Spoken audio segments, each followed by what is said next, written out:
За тэгээ бүгдээрээ эзний үг рүү харъя. Дэд хууль номыг бүгдээрээ гаргая. За дэд хууль ном. За тэгээ бид нар ойрын хугацаанд ярьж байгаа сэдв зүйл маань юу вэ гэхлээрээ дагалдагч байх, эзний дагалдагч байх, Христийн дагалдагч байх тухай ярьж байгаа. Тийм үү? Санж байна уу? Санж байгаа үстэй бидний гол сэдв бол одоо ерөөсөө эзний дагалдагч, Христийн дагалдагч байх тухай ярьж байгаа. Тэгээ бид нар бие бинийгээ дагалдуулах тухай ярьж байгаа, Христийг даган дуурайх тухай ярьж сурж байгаа, бас Христээс дагалдаж сурах тухай ярьж байгаа. Тэгээ түрүүчийн 7 хоногт бид нар болохоор юу ярьсан бэлээ?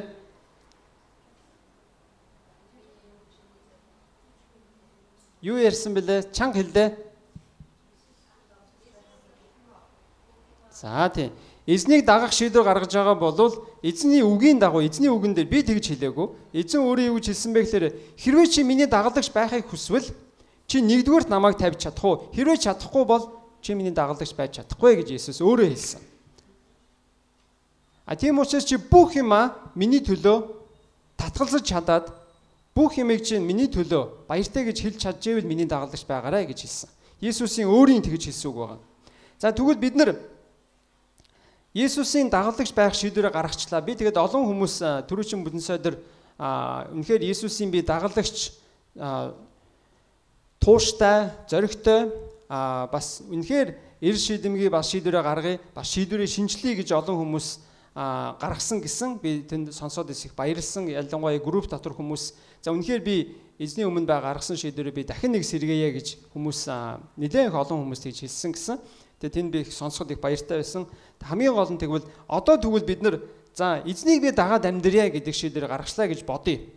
Тэгвэл эзнийг дагаад амьдрья гэж шийдэж байгаа хүн яаж амьдрах юм бэ гэдэг тухай зүйлийн тухай би ярмаар санагдлаа л да. Тэгээ бид нар ярьж ирсэн тийм. За Есүс ингэсэн. Хэрвээ чи бүх хүнээс илүүгээр намайг хайрлаж чадахгүй юм бол миний дагалдагч байж чадахгүй гэсэн. Тэн дээр би ямар жишээ авсан бэ гэхээр цэрэгт очисон хүн, цэрэг хүн эх орныхоо төлөө би хэрвээ амиа өгөх шаардлагатай болоод би өгнө гэж тангар хөргөдөг гэж би жишээ татчихсан. Тэрнээс хойш цэрэг хүн цэрэгт татагдаагүй, цэрэгт очоогүй журмаар, очоогүй байдлаар амьдрах уу? Үгүй. Цэргийн албанд очисон хүн цэргийн дэглэмээр, журмаар, заавраар амьдардаг. Хэрвээ тэр хүн нөгөө гэртээ байгаа юм шиг гэрийнхаа цагийн хуваарьаар ч юм уу амьдраад ивэл болох уу? Болохгүй. За бидний дунд цэргийн байгууллагт байж байгаа тэтгэвртэ гарсан нансаа юу хин ихч маань байна? Алтан гац ихч маань байна. Тэгэхээр алтан гац ихч бол хэлнэ, тийм цэргийн байгууллагт байгаа юм бол цэргийн дүрмээр л байдаг. Тэрнтэй адилхан хэрвээ бид нар Христийг дагая гэж байгаа бол Христийг дагах зүрх сэтгэл тийм шийдвэр гаргасан болвол бид нар эзэн биднээс юу хүсдэг вэ тэр байдлаар л амьдрахаас өөр аргагүй. Гэхдээ энэ дээр нэг зүйлийг ойлгох хэрэгтэй. Бид нар тэгж заавал амьдрж ээж аврагдж байгаа биш шүү. Хүмүүс тэгж ойлгодог. Би ингээд заавал ийм байдлаар амьдрж ээж нэг өсөндөө хуулийг дагаж амьдрж ээж би аврагдах юм байна гэж бодох гээд байдаг. Гэтэл үнэндээ тийм биш. Аврал бол эхлээд. Аврал бол зөвхөн Христэд итгэх итгэлээр. Та Христэд итгээд зүрх сэтгэлээ бурханд өгсөн бол та аврагдсан. Та хуулийг хичнээн сайн дагснараа аврагдж байгаа биш. Та одоо цуглаанд хэр итгэмжтэй явснараа аврагдж байгаа биш. Та Библийг хэр их удаа уншснараа аврагдж байгаа биш. Энэ бол дараа болж байгаа зүйл. Зүгээр цэрэгт очисон хүн цэргийн дэглэмээрээ амьдрахын тухай бид нар ярьж байгаа гэсэн.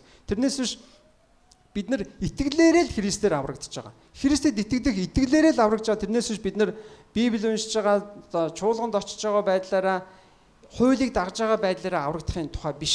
Хэрвээ үнэхээр зүрх сэтгэлээ бид нар бурханд өгсөн бол тэдгээр зүйлсийг хийхэд миний зүрх сэтгэл хэдийнэ дуртай байна.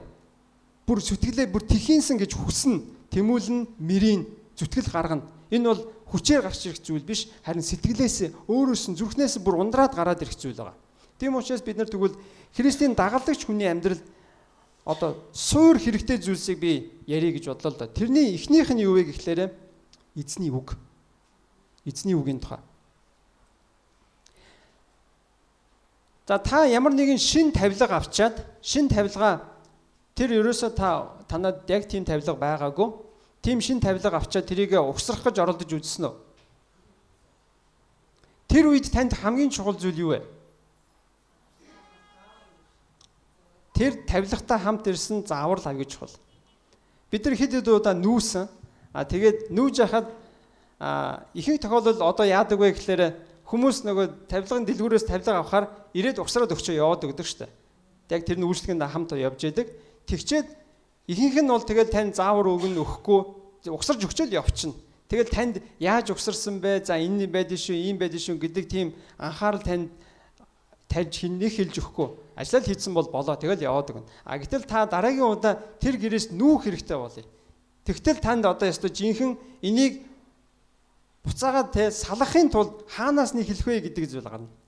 За яаж хийж байгаа салгачи, яаж хийж байгаа хэдийн хэсэг болгоод очичи. Харин очисон хойноо буцаагаад угсрахын тулд танд хамгийн чухал зүйл юу гэвэл заавар.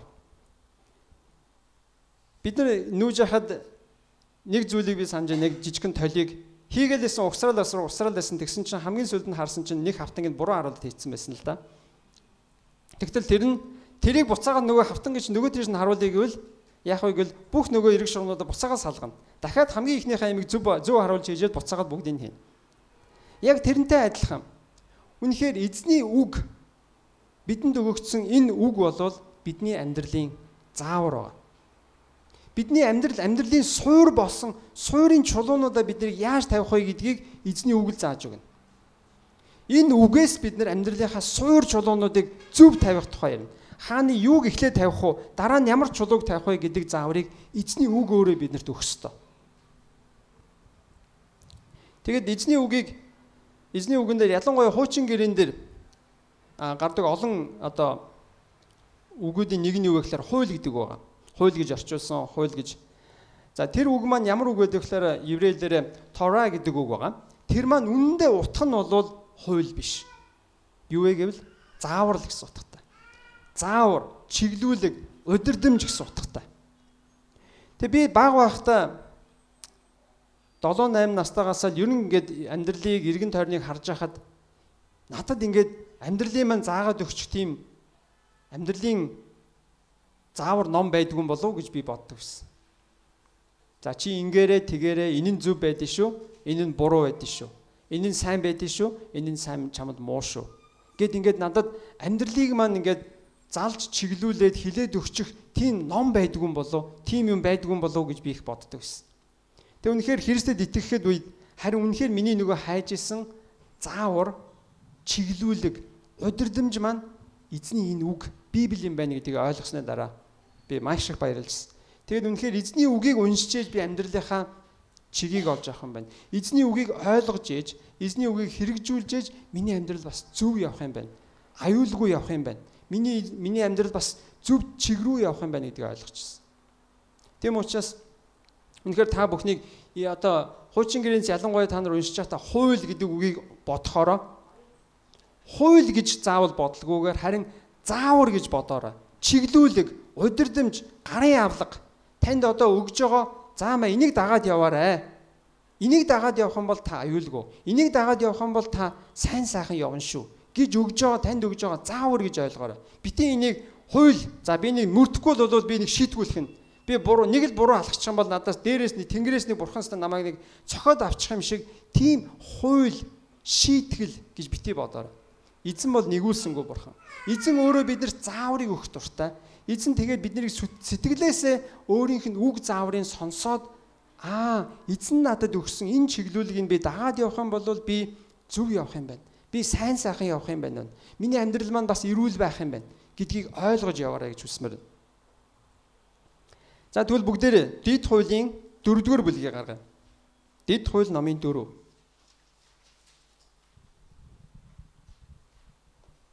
За энд Моше Израильчуудыг дагуулад Египтээс гаргаад эзний амласан газар руу орохынхоо өмнө өөрөө бас энэ дэлхийгээс одохоосоо өмнөхөн Израильчуудад өгж байгаа заавар нь байгаа.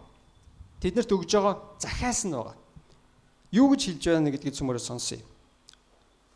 4-р бүлгийн 1-ээс Израиль одоо та нар амьд байж эцэг өвгдийн чинь бурхан эзнээс та нарт өгч буй тэр газар хурч очиж түүнийг эзэмшихийн тулд миний та нарт зааж сургах зарлиг шийдвэрүүдийг сонсцгоо.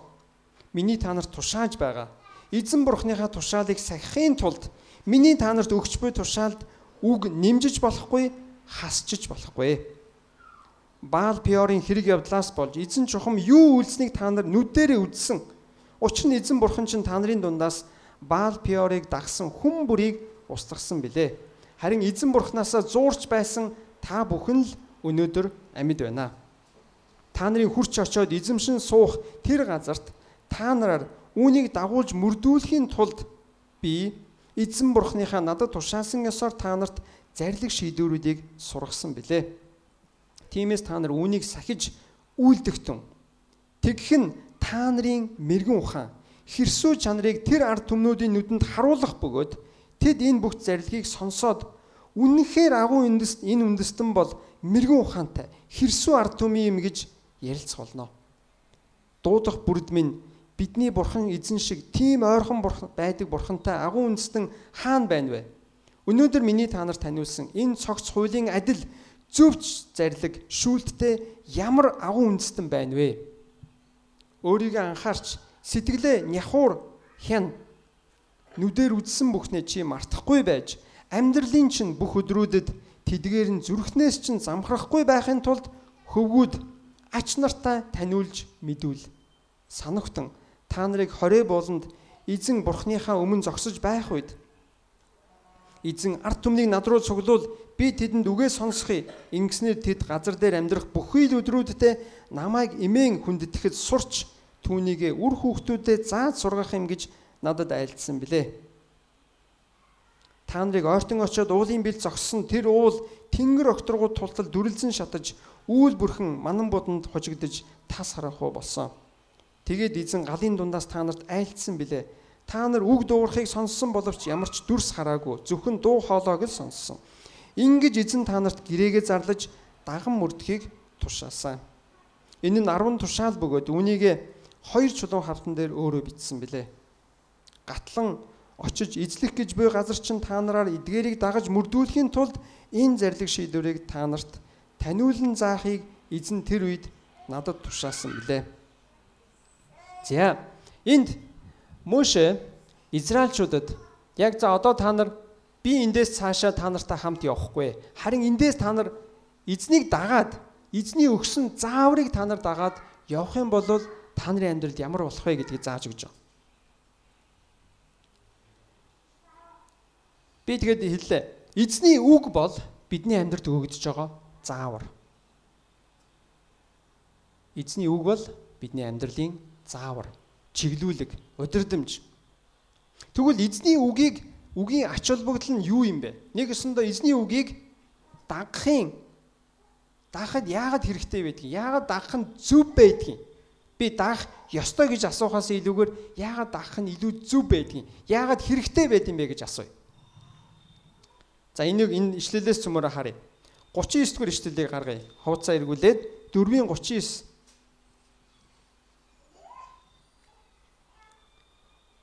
Дээр тэнгэрт, доор газар дээр эзэн бол бурхан. Түүнээс өөр бурхан байхгүй гэдгийг чи өнөөдөр зүр сэтгэлдээ шингээж мэдэж ав. Дээр тэнгэрт, доор газар дээр эзэн бол бурхан. Түүнээс өөр бурхан байхгүй гэдгийг чи өнөөдөр зүр сэтгэлдээ шингээж мэдэж ав.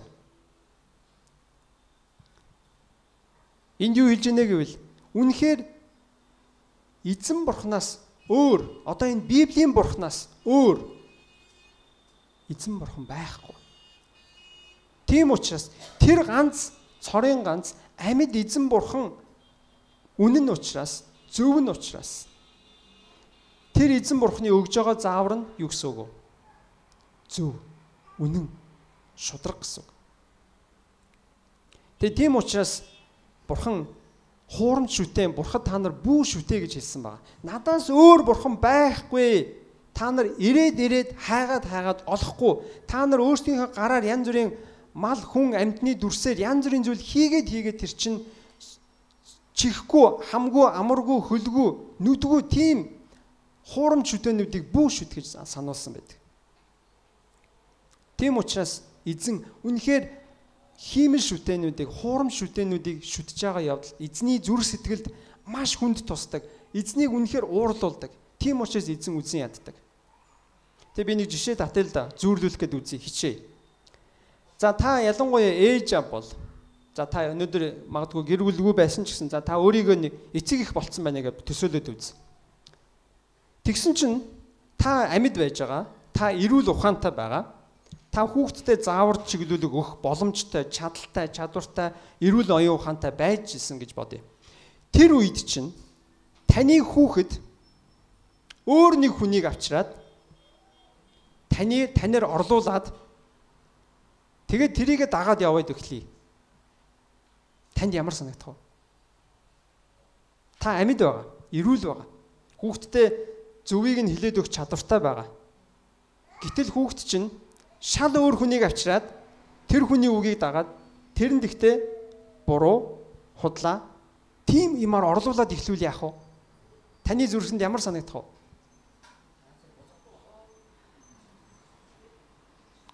Тэр бол аимшигтай. Таны зүрхийг зүгээр л ерөөсөө ингээл хутгаар дүрээд авч байгаатай адилхан. Таныг ерөөсөө зүгээр тоохгүй байгаатай адилхан. Таныг хинч биш гэж үзэж байгаатай адилхан. Таныг доромжилж байгаа гэсэнтэй адилхан болно. Тэгвэл яг адилхан зүйл Бурхан өөрөө байж хахад амьд бурхан би байна гэд Бурхан өөрөө илчлээд хилээд үгээ өгөөд заагаад байхад бид нэр тэр амьд бурханыг өөр нэг хөдөлдөггүй амьгүй юмар орлуулж тавьчаад тэрэндээ мөргөө тэрнийгээ шүтээд тэрийгээ дагаад явбал тэр амьд байгаа харж байгаа бурханд ямар байх вэ? Бурханы зүрх сэтгэлд ямар байх вэ? Тийм учраас үнэхээр Бурханы хувьд хамгийн дургүй зүйл нь юу вэ гэвэл өөрийг нь ямар нэгэн зүйлээр орлуулж тавьж шүтхийг Бурхан үнэхээр үзэн яддаг. Бурханы уурыг маш их хүргэдэг зүйл тэр байгаа. Тийм учраас Бурхан тэр хуурам шүтээнүүдийг та нар устгах зайлуул гэж тэрэн дээр маш хатуу хэлсэн байдаг. Тэгвэл би эндээс сая хэлж байгаа нь Бурхан бол ганц, Бурхан бол амьд. Тэгээд түүнээс өөр Бурхан байхгүй. Тэгвэл тэр амьд үнэн Бурханы үг зааврыг бид нэр дагах нь хэрэгтэй бөгөөд зөв байгаамаа. Тэр амьд Бурханы үг нь өөрөө зөв учраас тэр өөрөө амьд эзэн учраас үнэхээр бидний хувьд хамгийн сайн нь юу вэ? Миний хувьд хамгийн сайн сайхан нь юу вэ гэвэл тэр эзэн Бурханыхаа үгийг дагах нь миний хувьд дээр. Түүнээс илүү дээр юм гэж байхгүй нэ. Түүнийг огоороод яах вэ гэд явах юм бол бид нар зүгээр буруу замаар л явна. Өөрсдийгөө л хохирооно. Өөрсдийгөө л зовооно. Харин тийм учраас тэр амьд Бурханы үг зааврыг бид нар дагах нь бидний тулд юм. Тийм учраас эзэн энэ дээр хэлсэн байгаа. 1-р эшлэлийг харъя. 4:1 дээр та нар амьд байж гэж байгаа. Та нар амьд байж байгаад эзний өгч байгаа тэр газар руу очиод тэр газрыг өөрийн болгож авахын тулд миний өгж байгаа энэ үг заавруудыг, энэ зарлиг шийдвэрүүдийг сонсцгоо гэж хэлсэн ба. Нэг ёсондоо хэрвээ бид амьд байхыг хүсэж байгаа бол эзний үг зааврыг сонсох нь зөв байна. Амьд байхыг хүсэж байгаа бол амьдын замаар явъя гэвэл эзний үг зааврыг сонслоо гэсэн үг. Хэрвээ эзний үгийг сонсохгүй бол бид нар үхлийн замаар явж байна гэсэн үг. Үхэл рүүгээ л явж байгаа гэсэн үг.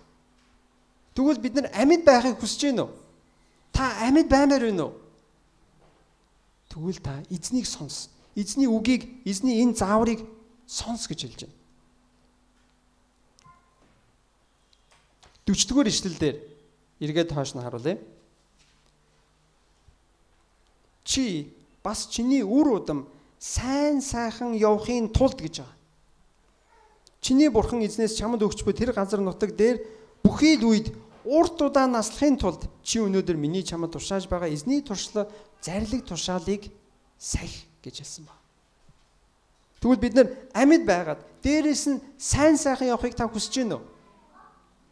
Урт удаа наслахыг хүсэж байна уу? Тэгвэл энэ дээр хэлсэн байна те. Чи бас чиний үр удам чинь сайн сайхан явахын тулд чиний бурхан эзнээс чамд өгч байгаа газар дээр урт удаа наслахын тулд миний өнөөдөр чамд өгж байгаа энэ заавар чиглүүлгийг сахих гэж хэлж байгаа.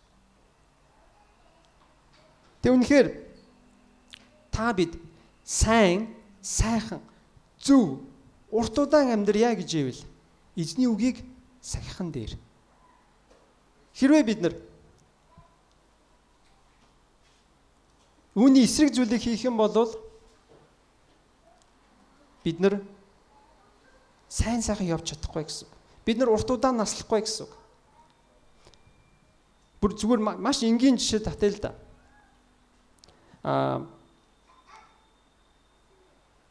Бид нар одоо зарим нь маань амьдралынхаа нэлээд хугацааг одоо өнгөрөөсөн туулчихсан хүмүүс байна. Ингээд эргээд харахад ялангуяа одоо 10 жил төгссөний дараа тий одоо магадгүй 10 жил төгсөөд 10 жил, 20 жил, 30 жил, 40 жил болчихсон ингээд эргээд тэр үеийг харахад цуг байсан оюутан хүүхдүүд сурагчдаас нэлээд хэдэн нас барсан байдаг. Тэгээд ажиглаад ахаар ямар хүмүүс нь төрүүлээд явчихад байна. Мэдээж тэрэн дотор те өвчтэй, золгүй явдлаас болоод, ослоос болоод явсан хүмүүс байдаг. Гэхдээ нэлээд олон нь буруу замаар явсан учраас явцсан байдаг. Архитай нөхөрсөн учраас амьдрал нь дэндүү эрт дуусдаг. Буруу замаар яваад шор оронд ороод ч юм уу ер нь тэгэл ерөөсө бүтлгүй замаар явсан учраас нэлээд олон амьдрал нь эрт дуусдаг. Тэгм учраас үнэхээр хэрвээ та эзний дотор сайн сайхан явахыг хүсчээвэл урт удаан наслахыг хүсчээвэл юу гэж хэлж байна? Эзний үгийг сонс. Эзний үгийг сахих гэж хэлж байна. 6 дугаар эшлэлийг харъя.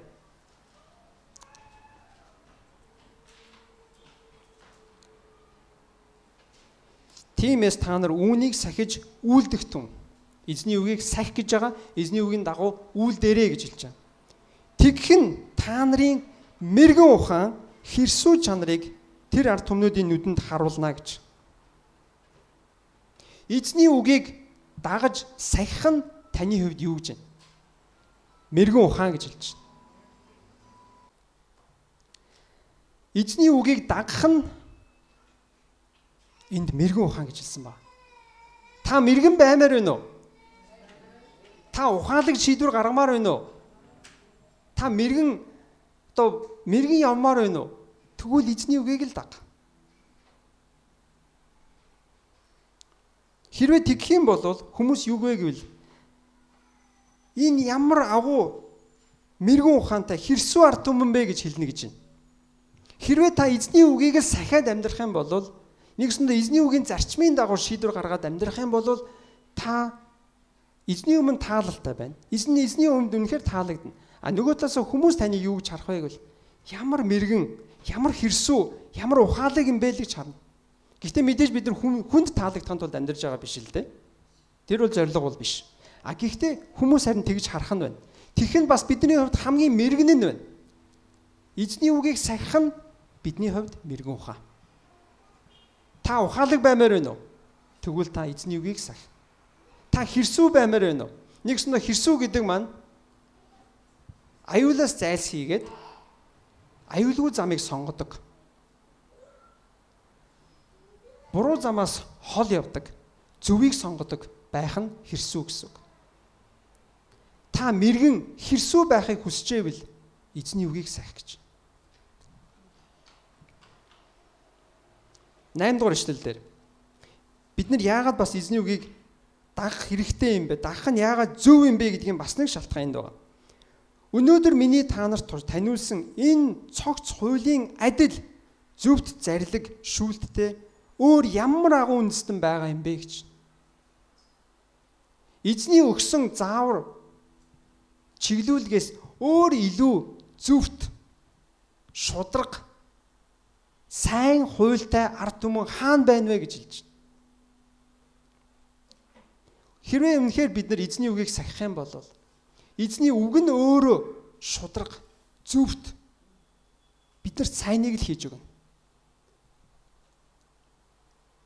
Тэгэд хүмүүс юу гэж хэлэх вэ гэвэл энэ ямар үнэхээр гайхамшигтай цогц, төгс, шударга, зөв хуйлтай ард түмэн бэ гэж хэлнэ гэж израильчуудыг хэлж байгаа. Тэгвэл үнэхээр өнөөдөр бид нар мэдээж улс орон болгон өөрийн гэсэн үндсэн хуйлтай. Гэхдээ аль ч орны үндсэн хууль нь төгс биш. Мэдээж хамгийн сайныг хийх хичээдэг. Гэхдээ харин эзний үг өөрөө төгснө. Эзний үг нь өөрөө хамгийн зөвхтөн. Эзний үг нь өөрөө цогц. Эзний үгээс илүүгээр шударга, зөв, үнэн гэж байхгүй. Хэрвээ бид нар эзний үгийг л дагж байгаа бол бид нар ямар ч хуулийг давуулан биелүүлж байгаатай адилхан. Яагаад гэвэл эзний үг нь өөрөө зөвхт. Эзний заавар нь өөрөө шударга. Тийм учраас бид нар эзний үгийг дагаад эзний үг хийгэрэй гэсэн зүйлийг хийгээл явж ивэл бид нар ямар ч хуулиас илүүг бүр хэд дахин давуулаад биелүүлээд явж байгаатай адилхан гэсэн үг. 7 дугаар ишлэгийг харъя. Дахиад нэг шалтгаан байна. Дуудах бүрдмэн бидний бурхан эзэн шиг тийм ойрхон байдаг бурхантай агуу үндэстэн хаана байна гэж байгаа. Дуудахт нь хажууд нь байдаг. Нэг өсөндөө эзнээс тусламж гуйхад хариулдаг, өгдөг, заадаг, зааварладаг тийм бурхантай ард түмэн өөр хаана байна вэ гэж хэлж байгаа. Үнэхээр бидний бурхан бол тийм бурхан. Асуух юм бол эзэн хариулдаг. Ирж хайх юм бол эзэн зааварладаг. Бид нар эзнээс ирж хайх юм бол эзэн биднэрт хариугаа өгдөг тийм л бурхан ба. Тэгвэл тийм бурхантай та амьдраа гэвэл, тийм бурханы замаар явъя гэвэл эзний үгийг дагаарай гэж хэлж байна гэсэн үг. Тэгвэл эргээд харахад эзний үгийг яагаад дагах нь зөв, хэрэгтэй байд юм бэ гэвэл үнэн дээр эзнээс өөр бурхан байхгүй учраас. Нэг өсөндөө өөр заавар, өөр их сурвалжаас ирж байгаа заавар бол тэгвэл юу гэсэн үг вэ? Буруу гэсэн үг. Яг үнэн биш гэсэн үг. Худлаа гэсэн үг. Хурамч байж. Үнэхээр тэр зөвхөн цорын ганц үнэн бурхнаас ирж байгаа заавар л хамгийн зөв гэсэн үг. Хэрвээ бид нар эзний үгийг дагаад амьдрах юм бол бид нар амьд байна. Би амьдрна. Амьдралаар одоо амьдрах шиг амьдрна гэсэн үг. Яагаад итгэгч хүмүүсийн амьдрал ба арай бусдаас өөр харагддаг вэ гэхээр би итгэгч гэж нь итгэгч гэдэг бүх хүмүүсийг оруулаагүй. Эзнийг хайгаад, эзнийг дагаад амьдрдаг хүмүүсийн амьдрал яагаад ялгардаг вэ гэвэл эзний үгийг сахидаг учраас. Бас эзний үгийг дагаад амьдрах нь биднэрт сайн. Бидний хувьд сайн сайхныг авчрах учраас эзний үгийг дагах нь зөв байдаг. Бас эзний үгийг дагах нь өөрөө мэргэн учраас, эзний үгийг дагах нь мэргэн ухаан учраас бид нар эзний үгийг дагах нь зөв байгаа. Дагах ёстой доо биш, харин дагах нь зөв, дагах нь хэрэгтэй учраас бид нар эзний үгийг дагах нь зөв. Бас эзний үг нь өөрөө шударга, эзний үгээс илүү шударга хууль гэж байхгүй. Эзний үгээс илүү зөвхт заавар чиглүүлэг гэж байхгүй. Тэгээ эзэн өөрөө бас биднэрт ойрхон байдаг. Биднэрт хариулдаг, биднийг заадаг, чиглүүлдэг. Тийм бурхан учраас бид нар эзний үгийн дагуу амьдрах нь зөв юм байна. Амен. За тэгвэл хоёрдугаарт нь би нэг асуулт асууя. Эзний үг зааврыг тэгвэл би эзний хууль гэж заавал хэлмээргүй байна. Эзний үг зааврыг бид нар хэрхэн хэрэгжүүлэх вэ? Энэ дээр сая юу гэж хэлсэн бэ? Мөшө Израилийн ард түмэн юу гэж загсныг цөмөөр харъя. За 1-р эшлэлдэр ингэж байгаа. Миний та нарт зааж сургах зарлиг шийдвэрүүдийг сонсцгоо гэсэн байна. Сонсцгоо. Сонс гэдэгт нь бас та нар сонссон болвол хэрэгжүүлээ гэсэн утга бас давхар явж байгаа. Зүгээр нэг чихээр оруулаад нөгөө чихээрээ гаргадаг биш. Сонсоод түүнийг хийдэг бай, хэрэгжүүлдэг бай гэж. 2-р эшлэлдэр миний та нарт тушааж байгаа эзэн бурхныхаа тушаалыг сахихын тулд гэж байгаа. Нэгэсэндээ эзний үгийг сахиарай гэсэн үг. Эзний үгийн дагуу эзний үгийг биелүүлээрэй гэж хэлж байгаа гэсэн үг. Сахих гэсэн үг. 5-р эшлэлдэр миний та нарын хурч очоод эзэмшин суух тэр газар та нар үүнийг дагуулж мөрдүүлэхийн тулд гэж байгаа. Нэгэсэндээ эзний үгийг дагаж мөрдөөрэй. Эзний үгийн дагуу байгаарай гэж хэлж байгаа гэсэн үг. 6 дугаар эшлэл дээр. Тиймээс та нар үүнийг сахиж үйлдэгтэн гэж байна. Эзний үгийг сахиж үйлдэгтэн гэсэн ба. Эзний үгийн дагуу үйлдээрээ, эзний үгээр үйлдээрээ гэж хэлж байгаа. Тэгвэл хамгийн түрүүнд бид нар яах ёстой вэ гэвэл эзний үг зааврыг сонсоод хэрэгжүүлэх гэж байна. Сонс, хэрэгжүүл. Сонс, хэрэгжүүл. Зөвхөн сонсох биш, бас хэрэгжүүлээрэ. Үйлдэгтэн гэж хэлсэн ба. 2 дугаарт нь 9 дугаар ишлэлийг харъя. Өөрийгөө анхаарч сэтгэлээ няхуур хян гэж хэлсэн ба. Өөрийгөө анхаарч сэтгэлээ няхуур хянаарай гэж хэлсэн ба. 15 дугаар ишлэл дээр яг адилхан утгатай зүйлийг хэлсэн байна. Өөрсдийгөө маш нарийн хянагтун гэж хэлсэн ба. 15 дугаар ишлэл дээр өөрсдийгөө маш нарийн хянагтун. Өөрсдийгөө анхаар. Нэгсэндээ юу вэ гэвэл та нар зүрхээ анхаараа. Та нарын зүрхэнд аливаа бардамнал, та нарын зүрхэнд аливаа хийрхэл, та нарын зүрхэнд аливаа буруу юм бүү орох вэ? Зүрхээ анхаар. Өөрсдөө анхаар. Хянуур бай гэж хэлж байгаа. Сэтгэлээ няхуур хянаарай гэж. Бүрсэн нарийн өөрийнхөө сэтгэлийг л зүрхээ л хамгаалж явах ёстой ш. Зүрхэнд чинь аливаа буруу юм ороод, буруу сэтгэл орж ирэл, бардамнал орж ирэх юм бол тэгэл буруу замаар явна шүү гэж хэлж байгаа. Зүрхээ 9 дугаар эшлэл дээр. Тэгвэл бид нар яаж эзний үгийг хэрэгжүүлэх вэ гэвэл сонс хэрэгжүүл. 2 дугаарт нь зүрхээ хян. Зүрхээ бүр хянуур хянаарай гэж хэлсэн. 3 дугаарт нь тэгвэл юу гэсэн бэ цумаар харъя. 9 дугаар эшлэл дээр. Амьдралын чинь турш, амьдралын чинь бүх өдрүүдэд тэдгээр нь зүрхнээс чинь замхрахгүй байхын тулд гэж хэлсэн байна. Дээдлэлт нь болохоор нүдэрээ үзэж бүхснээ чи мартахгүй байж гэж байгаа. Нэгсэндээ эзний чамд юу хийснийг, эзний чиний амьдралд юу хийж өгснийг битгий мартаарай, битгий умартаарай, битгий замхруулаарай гэж. Эзний үгийг бүү мартаарай, эзний үгийг бүү замхруулаарай гэж хэлж. Тэгээд 9 дугаар ишлэл дээр бас адилхан. Зүрхнээс чинь замхрахгүй байхын тулд хөвгүүд ач нартай таниулж мэдүүлгсэн ба. Хинд гисэн байна. Хөвгүүд гэдэг нь хүүхдүүд гэсэн утгатай. Хүүхдүүд ач зээ нартай таниулж мэдүүлгсэн ба. Яг еврейлээр болохоор та нар хүүхдүүдтэй хүүхдүүдийнхээ хүүхдүүдэд гэж хэлсэн ба. Хүүхдүүдийнхээ хүүхдүүдэд эзний замыг, эзний энэ зааврыг, эзний чиглүүлгийг та нар таниулж мэдүүлээрэй гэж хэлсэн ба. Тэгээ бид нар мэдээж эзний үгийг зааж өгөх нь эцэг эхийн үүрэг гэж боддог. Эцэг эх гэдгээ бид нар дараагийн үе буюу хүүхдээрээ боддог. Харин эзний үгэн дээр юу гэсэн байна? Нэг үеэр хязгаарласан байна уу? Гүй вэ те? Тэрний дараагийн үеийг ярьсан байна. Хүүхдүүдийн хүүхдүүд гэж ярьсан. Таны ач зээнэрт эзний зааврыг зааж өгөх нь эмээ өвөөгийн үүрэг байх нэ. Эмээ өвөөгийн үүрэг юу вэ? Ач зээнэрт хүүхдүүдийнхээ хүүхдүүдэд эзний зааврыг, чиглүүлгийг зааж өгөх нь таны үүрэг байх нь. Өнөөдөр та магадгүй эмээ өвөө болоогүй гэж магадгүй. Тэгвэл эмээ өвөө болсон хойноо бас энийг санаж явах хэрэгтэй гэсэн үг.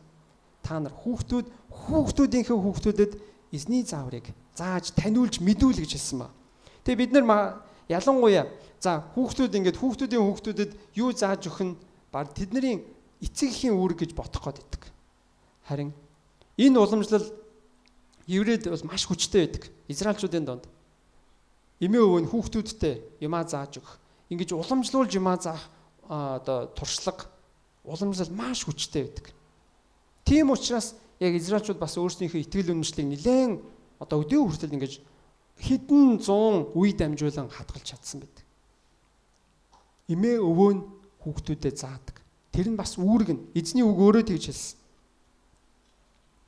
Тэгвэл Эзний үг зааврыг хэрхэн хэрэгжүүлэх вэ гэвэл сонс, хэрэгжүүл, эзний үгийг сах, эзний үгийг даг. Тэгээд зүрх сэтгэлээ, нандинг хамгаал, зүрх сэтгэлээ хян. Таны зүрх буруу юмар, таны зүрхэн дотор буруу юм орж ирж гэнэ үү гэдэгт хян. Зүрхэндээ анхаарал тавь гэсэн үг. Дараа нь битгий март, эзний үгийг бүү март гэж хэлсэн. Тэгээд хүүхдүүд болон хүүхдүүдийнхээ хүүхдүүдэд эзний зааврыг таниулж мэдүүлээрэй гэж. 2 Тимотийн 3:16 дээр ингэж хэлсэн байна.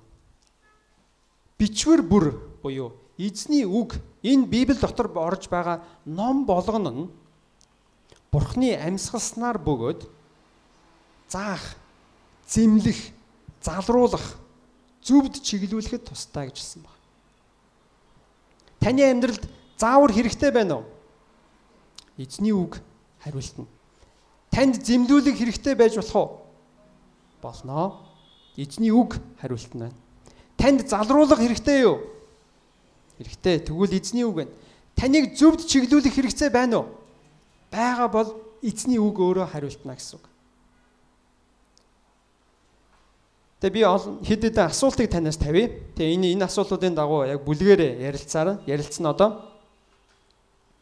Хэрвээ эзний үгийг дагах нь, эзний үгийг сахих нь би түрүү хэлсний дагуу тийм энэ бол авралын асуудал биш ээ. Аврал бол яригдаад дуусаад шийдэгдсэн зүйл. Харин эзний үгийг яагаад дагах хэрэгтэй юм бэ гэдгийг та ойлгож байгаа бол танд эзний үг, Библи хэр үнцэнтэй вэ? Хэрвээ та үнцэнтэй байгаа бол та хэр их амтархан уншдаг вэ? Хэр тогтмол бас уншдаг вэ? Үнэхээр эзний үгийг та миний амьдралын одоо луужин гэж хардаг уу? Эсвэл зүгээр л тань нэг санал дэвшүүлдэг, хажуугаас нэг сонголт бас байгаа штэ. Яг хуу сонгоороо сонгохгүй бол болно зүгээр гэд хэлдэг. Тийм зүгээр хажуугийн хүний санал уу? Харин эсвэл таны амьдралын жинхэнэ луужин мөн үү? Та өөрөөсөө асуугаарай. Та амьдралаар шийдвэр гаргахдаа эзний үгийн зарчмыг хэр харгалздаг вэ? За мэдээж та ажилд ороход, сургуульд ороход за чи муйст ороорой гэж Библийн үгэн дээр байхгүй. За чи тэр цэцэрлэгт ажиллаарай. Тэр компанид орж ажиллаарай. Компани чинь нэрийг зааж өгөө тийм бол Библиэлд байхгүй. Харин юу байгаа вэ гэвэл зарчим байгаа. Эзний үгэн дээр эзнийг яаж дагах вэ гэдэг зарчим байгаа. Амьдралын шийдвэрээ гаргахдаа ямар зарчмыг барих вэ гэдэг зарчмыг та эзний үгээс олж болно. Амьдралын ханаа сонгохдоо та ямар зарчим баримтлах вэ гэдгийг танд Библи өөрөө зааж өгч байгаа. Таныг дорж дулмаа батаатаа суугаарай гэж бол хэлэхгүй. Харин ямар төрлийн хүнийг та сонгох вэ гэдгийг тэр зарчмыг эзний үгөөрөө зааж өгсөн байна. Тэр зарчим таны амьдралын шийдвэрт хэр чухал вэ? Таны ажил дээр, амьдрал дээр, сургууль дээр, хичээл дээр чинь эзний үгийн зарчим танд хэр чухал санагддаг вэ? Тэр нь чухал уу? Эсвэл зүгээр л нэг хай нэг хэрэгжүүлээд хай нэг нэрийн нэг тийм байдаг үлээ гэж боддог зарчим зүгээр санал уу? Та эзний үгэнд хэр хайртай вэ? Амен. Амен. Эзний үг таны амьдралын луужин болж чадж байгаа юу? Амен. Амен. Эзэндээ хайртай. Амен. Эзэндээ хайртай. Эзний үгэнд бас хайртай. Амен. Үнэхээр сайхан байна. Тэгээ би түрүү хэлсэнтэй эзний үгийг дагна гэдэг та нэг зүгээр л нэг хуулийн дор ингээл нэг хуулийн дор л за би нэг биелүүлэх ёстой юм шүү. Биелүүлэхгүй бол дээрээс нэг лантуу орж ирээд намайг нам цохоод авна шүү гэдэг тийм айдсаар биш. Харин таны амьдралд энэ нь зөв учраас, таны амьдралд сайн учраас, танд урт насыг өгөх учраас, танд эрүүл мэндийг өгөх учраас, танд эзэнтэй зөв алхахад сургах учраас гэдгээс би ярьж байгаа шүү гэдгийг дахиад би хэлье. Тэрнээс таныг би за ингэж л яваараа эзний үгийг заавал дагаараа. Тэгэхгүй бол ингээд болохгүй шүү гэдэг тийм айдсаар биш. Харин эзнийг хүндэтгэн эмээсэн хүндлэлээр эзний үгийг дагаасаа гэж хүсэж байна. Яагаад гэвэл та учрыг мэдж байгаа учраас. Энэ нь надад зөв учраас. Энэ нь надад сайн учраас. Ингэх нь эзэнд би тааллыг авчирна. Энэ нь эргээд надад сайн учраас. Үнэхээр эзэн бол өөрөө гайхамшигтай эзэн л дээ. Эзний өгж байгаа заавар нь үнэндээ хэний төлөө вэ? Өөрийнх нь төлөө юу? Үгүй, бидний төлөө. Биднийг зөв яваасаа, биднийг өөртөө хамт алхаасаа гэдэг үднээс л өгсөн заавар. Тэрнээс ш өөртөө нэг хідэн өстой нэг юу ч хэлжсэн одоо ухаан мэдрэлгүй зүгээр сохроор дагдаг хідэн хүмүүсийг бий болгохын тулд биш. Харин сэтгэлээсээ, зүрхнээсээ ухамсартайгаар өөрийг нь хайрладаг, дагдаг, өөрийг нь биширдэг тийм арт түмнийг эзэн өөртөө бий болохыг хүсдэг. Таныг тэгвэл яг тийм байдлаас эзний үгийг хүлээж аваад энэ бол миний амьдралын заавар шүү дээ. Эндээс миний амьдралын зарчим гарч ирэх ёстой. Би хинтээ суух вэ? Би ямар ажил хийх вэ? Би ямар шийдвэр гаргах вэ гэдгийн зарчим эзний үгээс гарч ирэх ёстой. Тэгсэн цагт энэ нь би эзэнтэй хамт алхахад надад хэрэг болно. Ингэснээр тэрний зүгээр 2 дахь 3 дахь үр дүн нь юу вэ гэвэл сайн байна, сайхан байна. Эзэн надад хэрэгцээтэй зүйлийг мань хангана. Би баяжих одоо сайн мэдээ та нарт номлож байгаа биш. Харин үнэхээр эзний үгийг дагаад амьдрч байгаа бол эзэн дагуулна, чиглүүлнэ, бас хэрэгцээний дагуу хангана. Тийм учраас бүгдээрээ үнэхээр бодцгоё. Би эзний үгийг миний амьдралд өгж байгаа үн цэнтэй, цорын ганц, заавар, чиглүүлэг, удирдамж, гарын авлага юу гэдгийг яг тэгж харж чадчихэв үү? Хэрвээ тэгж чадахгүй байгаа бол би яах вэ? Би ямар өөрчлөлт хийх вэ? Би өдөр тутмынхаа амьдралд би ямар өөрчлөлт хийх нь зөв бэ гэж өөрөөсөө асууцгаая. За бүгдээрээ босъё.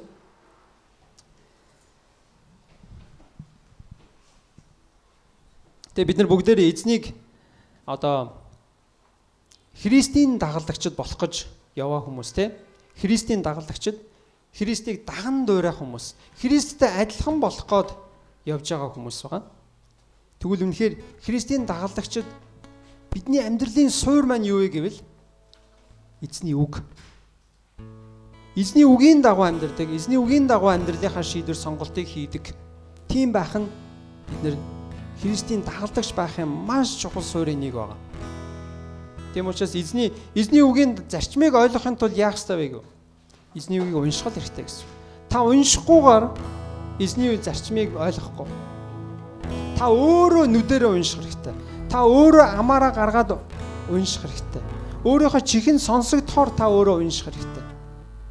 Бид нар эзний үгийг уншихгүйгээр эзний үгээс ойлгоно. Эзний үгийн зарчмыг олж аавна гэж байхгүй. Тийм учраас би та бүхнийг хамгийн энгийн бөгөөд хамгийн чухал зүйл юу гэвэл Библийг уншаарай л гэж хэлэх байна. Эндээс бүх юм эхэлнэ. Библийг уншихгүй Есүсийн дагалдагч гэж байхгүй. Библигүй Христийн дагалдагч гэж байхгүй. Хэрвээ та өнөөдөр Библигүй байгаа бол өөрийн гэсэн гарын авлага танд байхгүй байгаа бол бид нар уучлаарай үнийг хэлэхэд ичих ёстой. Би Библи Христийг дагдаг гэж хэлчихэд өөрийн Библигүй байгаа бол би хаанаас ямар заавар авах гээд байгаа гэсэн үг вэ? Зүгээр хүмүүстэй цуглараад бид нар тэндээс ганц 2 зүйлийг л олж авна. Таны өдөр тутмын амьдралын чинь лууч нь Библи байх ёстой. Библи амьдралынхаа луужинг аваарай. Мөнгө байхгүй бол та хэдэн өдрийнхөө хоолыг хасж агаад хамаагүй ав. Та амьдралдаа зөв шийдвэр гаргах нь чухал уу? Хэдэн өдөр, хэдэн удаа, хэдэн хоолноосоо үгүй гэж татгалцах нь илүү дээрөө. За бүгдээр эдэн ханд залбирцгаая. Халелуя Иесус. Халелуя. Эзэн бурхан минь ээ, танд үнэхээр бид нар баярлалаа. Та нэгүүлсэнгүй, өшөөнгүй, мэргэн гайхамшигтай.